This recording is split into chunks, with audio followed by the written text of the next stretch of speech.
नमस्कार विद्यार्थी मित्रांनो, विदर्भ आय एस अकॅडमीच्या प्लॅटफॉर्मवरती तुमचे परत एकदा मनापासून स्वागत आहे. आजच्या लेक्चरमध्ये आपण राज्यशास्त्र या विषयाचं एक्सप्लेनेशन पाहणार आहोत. राज्यशास्त्र या विषयावर फक्त 10 क्वेश्चन त्या ठिकाणी येतात आणि 10 पैकी जवळपास 6-7 क्वेश्चन सोपे होते. 2-3 क्वेश्चन असे होते की जे तुम्हाला काय करू शकतात, विचार करायला भाग पाडू शकतात किंवा तुम्हाला थोडेसे त्रास देऊ शकतात. मी कोणत्या विद्यार्थ्यांच्या बाबतीत बोलतोय ज्यांचा चांगला अभ्यास झालेला आहे कॉम्पिटेटिव्ह एक्झाममध्ये.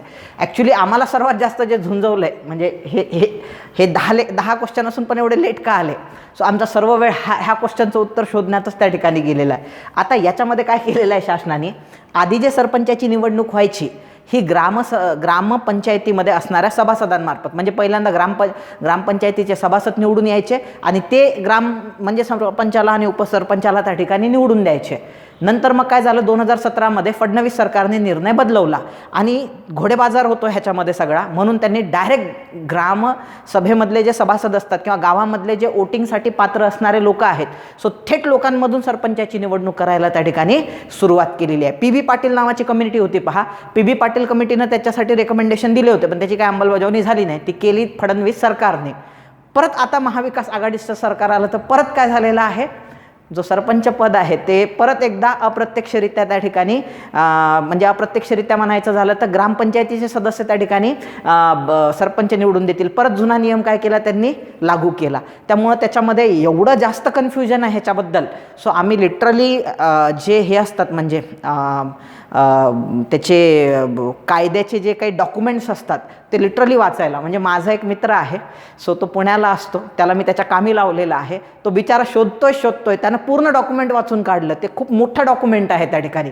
त्याला म्हटलं बाबा तू वाचत बस, आता मी घेतो लेक्चर, पोरांना सरळ सांगतो की त्याच्यातलं ह्या गोष्टीचं उत्तर आम्हाला भेटत नाही आहे म्हणून. फ्रँकली स्पीकिंग पहिलं सोपं आहे, बरोबर. पहिलं विधान काय आहे, एकदम सोपं आहे त्या ठिकाणी. काय आहे, सरपंचाचे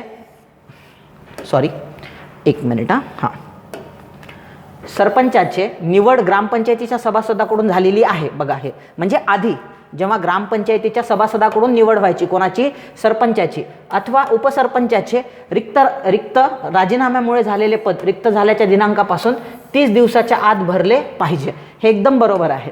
आता हे जवळपास सगळ्यांना माहिती आहे, जसं पंचायत राजचा अभ्यास चांगला झालेला आहे. हा फॅक्टर बरोबर आहे. प्रॉब्लेम ह्या 2 गोष्टींमध्ये आहे प्रॉब्लेम. एक म्हणजे थेट जनतेमार्फत निवडलेल्या सरपंचाचे पद रिक्त झाले तर झाल्याच्या दिनांकापासून 3 महिन्याच्या आत ते भरले पाहिजे. ह्याच्याबद्दल डाऊट आहे, सापडलेलं नाही आणखी याचं. आणि ग्रामपंचायतीच्या सदस्याचे पद सतत ग्रामपंचायतीच्या सभेला गैरहजर राहण्याच्या कारणास्तव रिकामं झाले तर तो लगेच पुन्हा निवडून येण्यास, आता इथं शब्द महत्त्वाचा आहे, लगेच पुन्हा निवडून येण्यास काय नसतो, तो पात्र नसतो, बरोबर आहे. तर एखादा सदस्य येतच नसेल ग्रामपंचायतीला, त्याचं पद सतत त्या ठिकाणी काय राहत असेल पोरांनो, जर रिक्त राहत असेल तर मग साहजिक आहे ना. तो म्हणजे लगेच मग त्याला जर पदावरून काढलं आणि परत तो निवडून येणार का, बिलकुलच नाही. विधान विधान काय असू शकते त्या ठिकाणी, बरोबर असू शकते. कारण ह्याचंही मिळालेलं नाही आहे बरं का. हे लॉजिकनं आपण बरोबर म्हणतोय, येतं लक्षामध्ये. आणि पॉलिटीमध्ये कसं आहे, तंतोतंत तुम्हाला माहीत असलं पाहिजे.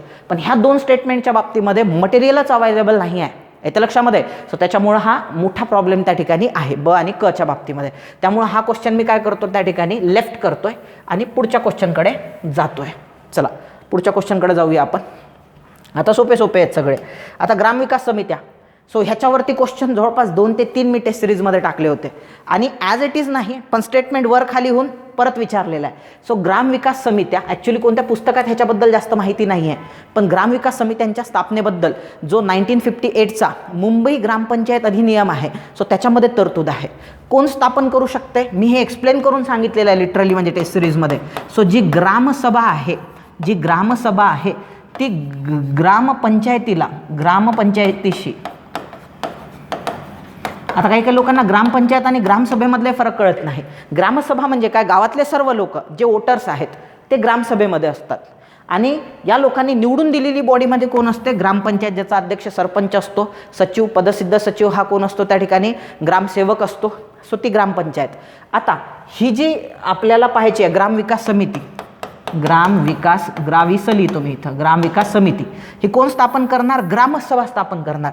कोणाच्या परमिशननी, ग्रामपंचायतीच्या परमिशननी. आणि किती स्थापन करणार, 1 ते 2. ऐच्छिक आहे, जरुरी नाही स्थापनच केली पाहिजे, ऐच्छिक आहे.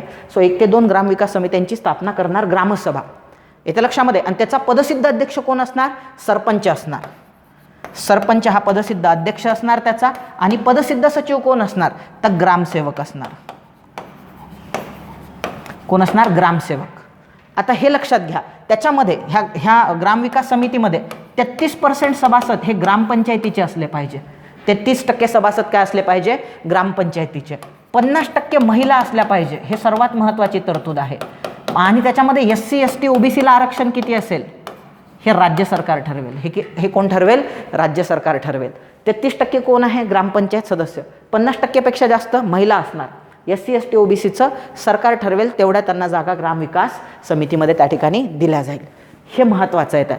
आता आपल्याला विचारलं काय काय बघा, ग्रामविकास समितीतील एकूण संख्या ही 7पेक्षा कमी नसेल, 17पेक्षा जास्त नसेल. ॲक्च्युली किती पाहिजे? ती 12 ते 24 असते. पहा किती असते सदस्य संख्या? मिनिमम 12, मॅक्झिमम किती असते? 24 असते. त्यामुळे हे विधान काय आहे? चुकीचं आहे. ग्रामविकास समितीतील सदस्यापैकी 1/3 कमी नसतील एवढे ग्रामपंचायतीच्या सदस्यामधील असतील. बरोबर आहे, 33%. येत्या लक्षामध्ये. सो 1/3 पेक्षा कमी नसतील, 33%. 1/3 म्हणजे 33%. हे विधान काय आहे? बरोबर आहे. तिच्या सदस्यापैकी 1/2 पेक्षा कमी नसतील म्हणजे 50% महिला असतील. बरोबर आहे. उपसरपंच पदसिद्ध अध्यक्ष नाही आहे, सरपंच आहे. आणि ग्रामसेवक पदसिद्ध सचिव आहे. ब क ई ऑप्शन आहे का? आहे. ऑप्शन नंबर 2 काय असणार पोरांनो? उत्तर असणार. बघून घ्या. बघा एकदम सोपा कॅटेगरीतला प्रश्न आहे जो विचारलेला आहे. सोपा कॅटेगरी नाही म्हणता येणार कारण मॅक्झिमम ठिकाणी ह्याच्याबद्दल माहिती नाही, पण टेस्ट सिरीजमध्ये 2 ते 3 ठिकाणी आपण काय केलेलं आहे? ह्याच्यावरती क्वेश्चन टाकलेला आहे.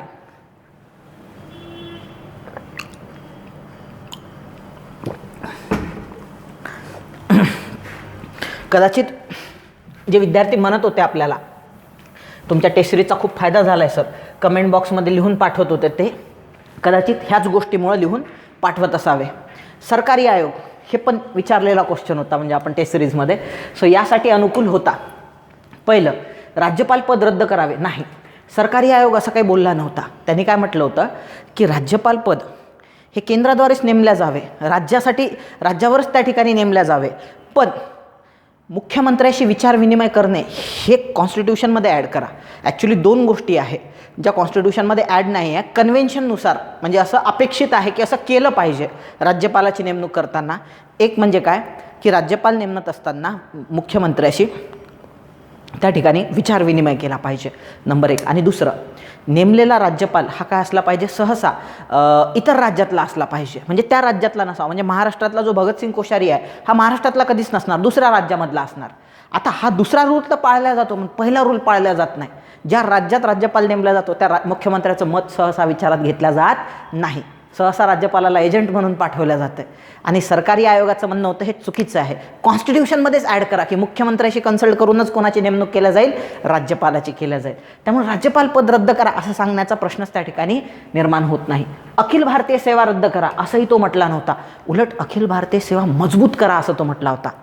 जर केंद्राला राज्याला जोडून ठेवायचं आहे तर अखिल भारतीय सेवेचं महत्त्व त्यांनी अधोरेखित केलं आणि म्हटलं की आणखी आता सध्या 3च अखिल भारतीय सेवा आहे, IAS, IPS आणि IFOS, Indian forest services. So ह्या 3च त्या ठिकाणी सर्व्हिसेस ऑल इंडिया सर्व्हिसेस आहे.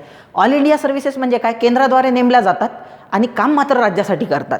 सो ते IAS, IPS आणि IFOS हे जे अधिकारी असतात सो ते राज्यासाठी काम करतात, राज्य सरकारच्या अखत्यारीत काम करतात, पण नेमणूक केंद्र करते. मग ह्याला म्हणतात ऑल इंडिया सर्व्हिसेस. अशा ऑल इंडिया सर्व्हिसेसची आणखी निर्मिती करा असं सरकारी आयोग म्हटलं होतं. त्यामुळे दुसरे विधान चुकीचं आहे. आंतरराज्य परिषद रद्द करा, चूक. आंतरराज्य परिषद स्थापन करा असं त्याचं म्हणणं होतं. आणि यांच्याच रेकमेंडेशननुसार जे 1987ला दिलेलं रेकमेंडेशन आहे त्यानुसार 1990ला VP सिंग सरकारने पहिल्यांदा इंटरस्टेट काउन्सिलची स्थापना केलेली आहे, म्हणजे आंतरराज्य परिषदेची स्थापना केलेली आहे. येतं लक्षामध्ये. त्यामुळे हे विधान चुकीचं आहे. म्हणून सरकारी आयोग यासाठी अनुकूल होते तर हे वरीलपैकी एकाहीसाठी अनुकूल नव्हते. सगळ्या काय दिलेल्या आहे? प्रतिकूल तरतुदी दिलेल्या आहेत. त्यामुळे विधान नंबर 4 बरोबर असणार. राज्याचा महाधिवक्ता, मी जे पुण्यामध्ये सेशन घेतलं होतं म्हटलं राज्याचा महाधिवक्ता किंवा केंद्राचा महान्यायवादी याच्याशिवाय तुमचा पेपरच बनणार नाही. तंतोतंत खरं ठरलं. येतं लक्षामध्ये. महाराज्याचा महाधिवक्ता खालीलपैकी कोणते विधान बरोबर आहे? ज्या पोरांनी पुण्याचं सेशन पाहिलं ना ते लिटरली नाव घेत असणार म्हणजे किंवा पेपरामध्ये मी त्यांना आठवत असणार लिटरली, कारण जे लॉजिक मी सांगितले होते ते तंतोतंत ह्या पेपरमध्ये लागू होतात, तंतोतंत, आणि भरपूर मार्क गेन होतात. आणि पास होण्यासाठी काय पाहिजे असते, नॉर्मली माणसाचा अभ्यास करून 45-46पर्यंत जातो, त्याला जर 10 मार्क वाढवायचे असतील तर लॉजिक. आता पॉलिटीमध्ये तेवढे काम येत नाही लॉजिक, पॉलिटीमध्ये नॉलेजच पाहिजे, पण बाकी सर्व विषयाला लॉजिक फार जास्त कामी येतात. आणि हा पेपर तर लॉजिकने भरभरून होता. म्हणजे येत्या लक्षामध्ये कळालं तुम्हाला. पुढे जाऊया आपण. तो राज्याचा मंत्री परिषदेची इच्छा असेपर्यंत आपल्या पदावर राहू शकतो, हे चुकीचं विधान आहे. तो कोणाची इच्छा असेपर्यंत पदावरती राहू शकतो, राज्यपालाची इच्छा असेपर्यंत. तो राज्यपालाच्या मर्जीने पद धारण करतो. राज्याचा महाधिवक्ता, केंद्राचा महान्यायवादी, राज्याचा महाधिवक्ता. सो केंद्रामध्ये राष्ट्रपतीच्या मर्जीने, राज्यामध्ये बघा ॲक्च्युली हे खरं आहे, म्हणजे राज्याचे जे मंत्री आहे किंवा राज्याचा जो मुख्यमंत्री आहे तोच सल्ला देतो ना राज्यपालाला की ह्याला तुम्ही ॲडव्होकेट जनरल म्हणून तुम्ही नेमलं पाहिजे. म्हणजे सध्या जे मंत्रिमंडळ आहे किंवा मुख्यमंत्री आहे तोच सल्ला देतो. आणि मुख्यमंत्र्यांनी म्हटलं काढून टाका, आम्हाला दुसरा माणूस पाहिजे, तर राज्यपालाला काढून टाकावं लागते. पण ॲक्च्युअल कॉन्स्टिट्यूशनमध्ये अशी वर्डिंग आहे का की बाबा तो पद जो धारण करतो तो मुख्यमंत्री आणि मंत्रिमंडळाच्या सल्ल्याने धारण करतो? असं नाही, तो राज्यपालाच्या मर्जीने पद धारण करतो, असं स्टेटमेंट आलेलं आहे, असं विधान आलेलं आहे. त्यामुळे हे विधान चुकीचं आहे. तो राज्याच्या मंत्रिपरिषदेची इच्छा असेपर्यंत आपल्या पदावर राहतो? नाही, तो राज्यपालाची इच्छा असेपर्यंत पदावरती राहतो. आलं लक्षामध्ये? दुसरं, त्याचे मानधन राज्य विधिमंडळ नाही ठरवत, राज्यपाल ठरवतो. त्यामुळे हे चुकीचं आहे. तो राज्य शासनाच्या विरुद्ध असलेल्या खटल्यात खाजगी पक्षकारासाठी वकील म्हणून उभा राहू शकतो, चूक. ॲक्च्युली हे कशामुळे स्टेटमेंट बनलेलं आहे? कारण ॲडव्होकेट जनरल असू द्या किंवा केंद्रात ॲटर्नी जनरल असू द्या, राज्यात महाधिवक्ता असू द्या किंवा केंद्रात महान्यायवादी असू द्या, हे दोनही पदं हे पार्ट टाईम आहेत, फुल टाईम नाही आहेत. म्हणजे जोपर्यंत सरकारच्या केसेस लढवायच्या तोपर्यंत सरकारच्या केसेस लढवा, आणि फावल्या वेळेमध्ये तुम्ही काय करू शकता, पर्सनल प्रॅक्टिस पण करू शकता. फक्त पर्सनल प्रॅक्टिसमध्ये क्रिमिनल केस घ्यायची असेल तर सरकारची परमिशन घ्यावी लागते. आणि अशी कोणतीही केस लढता येत नाही ज्यामध्ये ती केस राज्य सरकार किंवा केंद्र सरकार, महान्यायवादीच्या बाबतीत केंद्र सरकार आणि महाधिवक्त्याच्या बाबतीत राज्य सरकार, राज्य सरकारच्या विरुद्ध तो केस लढू शकत नाही. कारण तो राज्य सरकारचा पहिल्यांदा वकील आहे, राज्याचा तो मुख्य कायदे अधिकारी असतो, कायदा मंत्री नसतो, कायदा अधिकारी असतो, प्रमुख कायदा अधिकारी आहे. राज्याचा प्रमुख कायदा अधिकारी जो सरकारने नेमलेला स्वतःच्या केसेस लढण्यासाठी, तो सरकारविरुद्ध केसेस लढू शकतो का? बिलकुलच नाही. त्यामुळं तिसऱ्या नंबरचं विधान चुकीचं आहे. मग बरोबर कोणतं आहे? सो वरीलपैकी एकही नाही. सो हे विधान काय आहे? बरोबर आहे. चलो आगे चलते हैं. सोपा प्रश्न आहे, सोपे प्रश्न होते हैं. संसदीय पद्धतीमध्ये प्रशासनावरील कायदेमंडळाचे नियंत्रण अध्यक्षीय पद्धतीपेक्षा भिन्न आहे, हे एकदम बरोबर आहे. अध्यक्षीय पद्धतीमध्ये लक्षात ठेवा, आता 2 फॅक्टर आहेत त्या ठिकाणी. बघा तुम्हाला माहीत पाहिजे, एक असते कार्यकारी मंडळ, एक असते कायदेमंडळ, आणि तिसरं असते न्यायमंडळ. सो असे 3 मंडळ आहे, कार्यकारी मंडळ, कायदेमंडळ, कार्यकारी मंडळ, न्यायमंडळ. आता कार्यकारी मंडळ म्हणजे सरकार, त्याच्यानंतर सरकार किंवा त्याला आपण शासन म्हणतो, सरकारलाच काय म्हणतो आपण? शासन. सध्या केंद्रामध्ये मोदी सरकार आहे, मोदी शासन आहे. आणि शासनाला मदत करायला कोण असते? प्रशासन. प्रशासनाचं काम काय आहे? प्रशासन कशासाठी आहे? शासनाला मदत करण्यासाठी. आता लक्षात ठेवा की भारतामध्ये अशी सिस्टीम आहे की आपल्या इथं कार्यकारी मंडळ हे कायदेमंडळाला जबाबदार आहे, आणि जर कार्यकारी मंडळ बेजबाबदार पद्धतीनं वागलं तर कायदेमंडळाला, कार्यकारी मंडळाला घरी बसवण्याचे अधिकार आहे. मात्र अध्यक्षीय पद्धती जी अमेरिकेमध्ये आहे, आपल्या इथं संसदीय पद्धती आहे, त्यामुळे संसद म्हणजे कायदेमंडळ हे कार्यकारी मंडळाला घरी बसवू शकते, म्हणून तर संसदीय पद्धती आहे ना भारतामध्ये. आणि अमेरिकेमध्ये अध्यक्षीय पद्धती आहे, प्रेसिडेन्शियल पद्धती आहे. का? कारण तिथं कार्यकारी मंडळ कायदेमंडळाला जबाबदार नसते. त्यामुळे ह्या रिलेशनमध्ये जर प्रॉब्लेम आला तर ह्याही रिलेशनमध्ये प्रॉब्लेम येतो. म्हणजे प्रशासन आणि कायदेमंडळ ह्या रिलेशनमध्ये पण प्रॉब्लेम येतो. त्यामुळं हा जो शब्द आहे भिन्न, तो एकदम बरोबर आहे. दुसरं, प्रशासनावर कायदेमंडळाचे नियंत्रण हे लोकसत्ताक शासनाचे महत्त्वाचे वैशिष्ट्य आहे, एकदम बरोबर आहे. सो आपल्या देशात डेमोक्रेसी आहे, ब्युरोक्रेसी नाही आहे. आपल्या देशामध्ये खूप लोकांनी, म्हणजे एकदा मधात व्हॉट्सअपवर मेसेज आला होता की किती चांगलं झालं असतं की जर लोकसभेमधल्या आणि राज्यसभेमधल्या जागा UPSCनं भरल्या असत्या. आलं होतं म्हणजे की बाबा राज्यसभेमधल्या आणि हे, आणि त्यातले टॉपर लोक मंत्री राहिले असते. सो हे, आणि एकदा शरदचंद्रजी पवारांना पण एका चिमुरडीनं प्रश्न विचारला होता की असं का होत नाही की केंद्रामध्ये अशा UPSC MPSCतून जागा जशा भरल्या जातात तसं, त्याचं उत्तर समाधानकारक पद्धतीनं इव्हन शरदचंद्रजी पवारांना पण देता आलं नाही. त्या प्रश्नाचं उत्तर इथं आहे. काय आहे? आपल्या देशात डेमोक्रेसी आहे, ब्युरोक्रेसी आहे का? सो आपल्या देशामध्ये अधिकाऱ्यांचं राज्य नाही आहे, आपल्या देशामध्ये लोकशाही आहे, लोकांनी निवडलेल्या लोकांचं राज्य आहे. हे आपण लक्षात घेतलं पाहिजे. आणि आपल्या देशामध्ये येत्या लक्षामध्ये सो जे ब्युरोक्रॅट आहेत, जे माजल्यासारखं करतात, सो त्यांच्यावर कायदेमंडळाचं नियंत्रण असते. का? कारण कायदेमंडळात आपण निवडलेले लोक असतात आणि आपण निवडलेले लोक ह्या ब्युरोक्रॅट्सवर काय ठेवतात? लक्ष ठेवतात. म्हणून तुम्ही कित्येकदा पाहिलं असेल, जर एखाद्या मंत्र्याचं आणि अधिकाऱ्यांचं बिघडलं तर ते मंत्री लगेच अधिकाऱ्यांच्या बदल्या करतात. येतं लक्षामध्ये. सो हे का होते आहे? कारण अधिकारी कोणाच्या अंडर काम करतात. म्हणून तर हे जे प्रशासकीय अधिकारी असतात मोठे मोठे IG रँकचे, DIG रँकचे किंवा कलेक्टर रँकचे, हे रिटायर झाल्यानंतर ह्याच्यात का जातात? पॉलिटिक्समध्ये का जातात? किंवा काही काही तर असे लोक आहेत जे वर्किंग असतानाच पॉलिटिक्समध्ये, आता अविनाश धर्माधिकारी सर, सो त्यांनी स्वतःचं IAS पद सोडलं. कशासाठी? पॉलिटिक्समध्ये येण्यासाठी. कारण त्यांना हे कळालेलं होतं की आपल्या देशात सत्ता ही प्रशासक किंवा IAS अधिकाऱ्याच्या हातात नाही आहे, तो कोणाच्या हाताखालचं बावलं आहे? लोकशाही सत्ताधीशांच्या हाताखालचं बावलं आहे. हे अविनाश धर्माधिकारी सरांना कळून चुकलेलं होतं. म्हणून त्यांनी IAS पद सोडून दिलं आणि आले ते पॉलिटिक्समध्ये. आता जमलं नाही, नंतर अकॅडमी स्थापन केली त्यांनी, किंवा जमलंही असेल कदाचित त्यांना पॉलिटिक्स, अकॅडमी स्थापन केली. उद्देश त्यांचा चांगला होता. आजही त्यांची अकॅडमी एक महाराष्ट्रातली नावाजलेली अकॅडमी आहे. हा एक वेगळा मुद्दा, पण फॅक्टर तो आहे, सत्ता ही लोकशाही लोकांच्या हातात असते आणि ही लोकशाही जे कायदेमंडळात बसतात ते ब्युरोक्रॅट्सवर लक्ष ठेवतात. म्हणून हे एकदम बरोबर आहे. पण ह्या दोघांचा बिलकुल संबंध नाही आहे एकमेकासोबत. ह्या दोघांचा एकमेकासोबत बिलकुल संबंध नाही आहे. त्यामुळं अ आणि ब दोन्ही बरोबर असून ब हे अचे योग्य स्पष्टीकरण नाही. येत्या लक्षामध्ये कळालं तुम्हाला? चला पुढे जाऊया आपण. कारण लोकसत्ताक शासन भारतात पण आहे आणि अमेरिकेत पण आहे. तिथं पण लोकशाही आहे, इथं पण लोकशाही. फक्त तिथली लोकशाही आपली पार्लमेंटरी आहे आणि त्यांची अध्यक्षीय आहे. हे लोकशाही सत्ता लोकसत्ताक शासनाचे हे बरोबर आहे, पण हे याला बिलकुल सपोर्ट करत नाही. पुढे जाऊया आपण. अर्थविधेयक. आता हा प्रश्न चेंज होऊ शकतो बरं का विद्यार्थी मित्रांनो. हा प्रश्न जो आयोगाचा, ह्याचं उत्तर मला वाटत नाही आयोगाने बरोबर दिलेलं आहे. म्हणून त्यांनी विचारलेलं आहे बरोबर विधान कोणते आहे? ते मंत्री किंवा खाजगी सदस्य मांडू शकतो. हे एकदम बरोबर आहे. हे मंत्री किंवा खाजगी सदस्य पण काय करू शकतो? त्याला खाजगी सदस्य, मंत्री किंवा नाही, ह्याला फक्त कोणी मांडलं पाहिजे? मंत्र्यांनी मांडलं पाहिजे. हे चुकीचं आहे. खाजगी सदस्य नाही मांडू शकत. हां, घटना दुरुस्ती विधेयक असेल तर खाजगी सदस्य मांडू शकतो, पण अर्थविधेयक हे फक्त कोणी मांडलं पाहिजे? मंत्र्यांनीच मांडलं पाहिजे. येतं लक्षामध्ये. त्यामुळे हे विधान चुकीचं आहे. ते राज्यपालाच्या शिफारशीशिवाय मांडता येत नाही.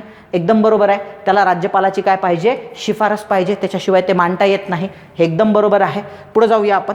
हां, एखादे विधेयक अर्थविधेयक आहे किंवा नाही असा प्रश्न उपस्थित झाल्यास राज्यपालांचा निर्णय अंतिम असतो. हे एकदम, एखादे विधेयक अर्थविधेयक आहे की नाही असा प्रश्न उपस्थित झाल्यास राज्यपालांचा निर्णय अंतिम असतो. हे एकदम बरोबर आहे. राज्यपाल म्हणेल तेच काय असते त्या ठिकाणी? धनविधेयक असते. बरोबर आहे. जर दोन्ही सभागृहामध्ये अर्थविधेयकाबाबत पेचप्रसंग निर्माण झाला तर राज्यपाल विधानसभा आणि विधान परिषदे, ॲक्च्युली विधानसभा आणि विधान परिषदेसाठी कुठल्याच केसमध्ये संयुक्त बैठकीची तरतूदच नाही आहे. केंद्रात आहे 108 नुसार, पण राज्याला नाहीच आहे ती तरतूद. आणि धनविधेयकाच्या बाबतीत तर बिलकुलच नसते. म्हणजे त्यामुळे हे विधान चुकीचं आहे. हे विधान काय आहे? चुकीचं आहे. म्हणजे अ आणि ड चुकीचं आहे, ब आणि क बरोबर आहे. पण हां, मग तेच म्हणत होतो मी की ब आणि क कुठंच ऑप्शनमध्ये नाही आहे. ब आणि क हे कुठंच ऑप्शनमध्ये नाही आहे. सो त्यामुळे ह्या प्रश्नाचं उत्तर जे आहे किंवा हा प्रश्नच कॅन्सल त्या ठिकाणी होऊ शकतो. पुढे जाऊया आपण. हां, रिपीट झाला. 52. भारतीय संसदेला राज्यसूचित कोणत्याही विषयाबाबत राष्ट्रीय हितासाठी कायदा करण्याचा अधिकार आहे आणि तत्संबंधी ठराव तो ॲब्सोल्यूट मेजॉरिटीने पास करतात. Absolute majority. ॲब्सोल्यूट मेजॉरिटी म्हणजे काय? 2/3 of present and voting. 2/3 of present and voting जे 4 नंबरच्या ऑप्शनमध्ये दिलेलं आहे. सो राज्यसभा राज्यसूचीमध्ये कायदा करण्यासाठी संसदेला अधिकार बहाल करू शकते. त्यासाठी राज्यसभेने कसा ठराव पारित केला पाहिजे? सो हजर राहून मतदान करणाऱ्याच्या 2/3 सदस्यांनी त्याला पाठिंबा दिला पाहिजे. येते लक्षामध्ये. चलो आगे चलते हैं. महाराष्ट्राच्या संदर्भात खालील विधाने विचारात घ्या. जिल्हा परिषदेच्या बैठका जेव्हा आवश्यक असेल तेव्हा भरवता येतील, परंतु मागील बैठक आणि पुढील बैठक या तारखेत 1 महिन्यापेक्षा जास्त अंतर नसावे. हे एकदम बरोबर आहे. कारण झेडपीच्या वर्षभरात किती परिषदा होतात? 12. ग्रामपंचायतीच्या किती होतात? सो आधी आय थिंक 4 होत्या, आता 6 झालेल्या आहे. येतं लक्षात? आय थिंक वुमेन्स डे आणि चिल्ड्रन डेला पण होत असते. आधी फक्त काय व्हायचं, 26 जानेवारी 15 ऑगस्ट एक, त्याच्यानंतर तुमचं गांधी जयंतीला एक व्हायची आणि एक आय थिंक 5 सप्टेंबर शिक्षक दिनाच्या दिवशी बहुतेक एक सभा व्हायची. आधी 4च व्हायच्या, आता बहुतेक 6 होतात त्या ठिकाणी. कोणाच्या? ग्रामपंचायतीच्या. झेडपीच्या 12 होतात टोटल आणि 2 सभेमध्ये 1 महिन्याच्या वर डिफरन्स नसला पाहिजे, म्हणजे 1 महिन्याच्या डिफरन्सने टोटल 12 होतात. हे एकदम बरोबर आहे. जिल्हा परिषद अध्यक्ष 1/5 कमी नाही इतक्या सदस्याच्या लेखी विनंतीनुसार विशेष बैठक बोलावतात. एकदम बरोबर आहे. प्रत्येक बैठकीचे अध्यक्षस्थान अध्यक्षाने किंवा त्याच्या अनुपस्थित उपाध्यक्षाने भूषवले पाहिजे. एकदम बरोबर आहे. काहीच म्हणजे एकदम सोपं आहे ते.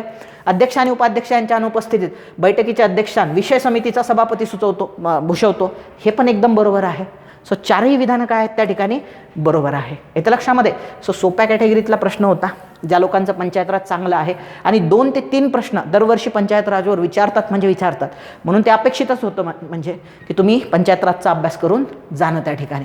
साधारणपणे राज्याच्या उच्च न्यायालयामध्ये मुख्य न्यायाधीश आणि रिकामी जागांचा समावेश असतो. बघा, एक लक्षात ठेवा, सर्वोच्च न्यायालयामध्ये महत्त्वाची गोष्ट आहे, सर्वोच्च न्यायालयामध्ये न्यायाधीश किती असावे हे ठरवण्याचा अधिकार संसदेचा आहे आणि हायकोर्टामध्ये न्यायाधीश किती असावे हे ठरवण्याचा अधिकार राष्ट्रपतीचा आहे. म्हणून ह्या प्रश्नाचं उत्तर राष्ट्रपती येईल. ह्या प्रश्नाचं उत्तर काय येईल? राष्ट्रपती. ऑप्शन नंबर 4 त्या ठिकाणी बरोबर असणार. सुप्रीम कोर्टामध्ये संसद ठरवणार आणि हायकोर्टामध्ये राष्ट्रपती ठरवणार. ठीक आहे, पुढे जाऊया आपण. 55. घटना निर्मितीची जबाबदारी व कार्य पार पाडण्यासाठी घटना समितीने विविध समित्या स्थापन केल्या होत्या. त्यात कार्यपद्धतीविषयक नियम समितीचे अध्यक्ष म्हणून खालीलपैकी कोणी काम केलेले आहे? नियम समिती कोणाकडे होती?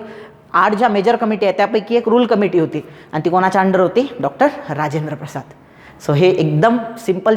हां, 2-3 प्रश्न खरंच हरॅश करणारे होते तुम्हाला, पण 7 ते 8 मार्क जे आपण इमॅजिन केले होते ते मिळणं आपल्याला पॉलिटीमध्ये आवश्यक आहे. येतं लक्षामध्ये? सो तुम्हाला एक्सप्लेनेशन कसं वाटलं हे तुम्ही नक्की मला लिहून कमेंट बॉक्समध्ये कळवा. आता जे राहिलेलं इकॉनॉमिक्सचं एक्सप्लेनेशन आहे ते आपण उद्या सकाळी घेऊ. तोपर्यंत धन्यवाद. जय हिंद.